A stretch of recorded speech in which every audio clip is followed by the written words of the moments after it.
Voilà, donc en ce mois d'août 1978, qui a été très surprenant puisque je recevais la première publication qui était publiée donc à l'insu de mon plein gré, si l'on peut dire, selon l'expression. Et donc là, j'allais devoir travailler pour confirmer ce que j'avais fait.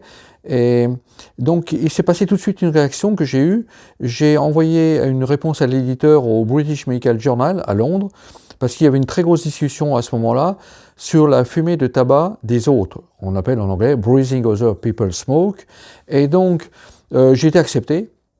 Et dedans, je disais que mes travaux avançaient et que notamment j'avais Alain Devecq qui avait des résultats positifs chez le cobaye avec l'allergène tabac et l'aptène nicotine, et que respirer la fumée de tabac des autres, en fin de compte, pouvait provoquer une maladie de la peau chez des non-fumeurs. Et donc, Alain Devecq n'a pas réagi à ma publication dans le British Medical Journal, donc ça voulait dire qu'il ne pouvait pas réagir, puisque c'était la réalité. Il avait confirmé lui-même. Voilà. Alors d'autant plus qu'au mois d'août 78, quand je revenais de cure thermale, eh bien, c'est la deuxième cure thermale, et là j'avais aussi l'occasion d'affronter la fumée de tabac des autres, mais de deux dermatologues, le père et le fils, qui fumaient comme des pompiers. Alors j'avais informé la directrice des thermes en lui disant « dites à ces messieurs de ne pas fumer en public ». Et alors, après elle m'a dit « vous allez vous attirer des ennuis ». Je dis « comment ? Par des personnes qui sont dermatologues et qui fument en public ?» Et donc tout s'est tassé, ces gens-là se sont calmés. Voilà. Donc on voit ces décennies des années 70, des années 80, il a fallu batailler énormément contre la fumée de tabac en public, et le plus surprenant, c'était que des dermatologues, qui étaient directement concernés par les maladies de la peau, soient des fumeurs eux-mêmes.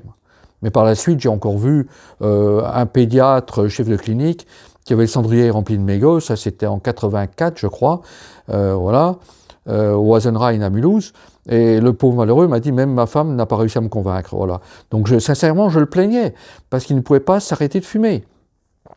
Voilà, et donc ça, il y a eu le British Medical Journal, et donc je continuais à retravailler pour passer dans une autre revue. Et donc j'ai travaillé pour passer dans la nouvelle presse médicale, donc j'ai envoyé une lettre à l'éditeur, et l'otorhinolaryngologue qui me suivait, qui était avec moi dans ce travail de recherche au niveau clinique, eh bien, a publié avec moi, et donc on est passé dans la nouvelle presse médicale, et donc pour assurer que le phénomène existait, et que maintenant on était au niveau d'une dermite séboréique, mais il y avait un problème d'allergie à la nicotine du tabac.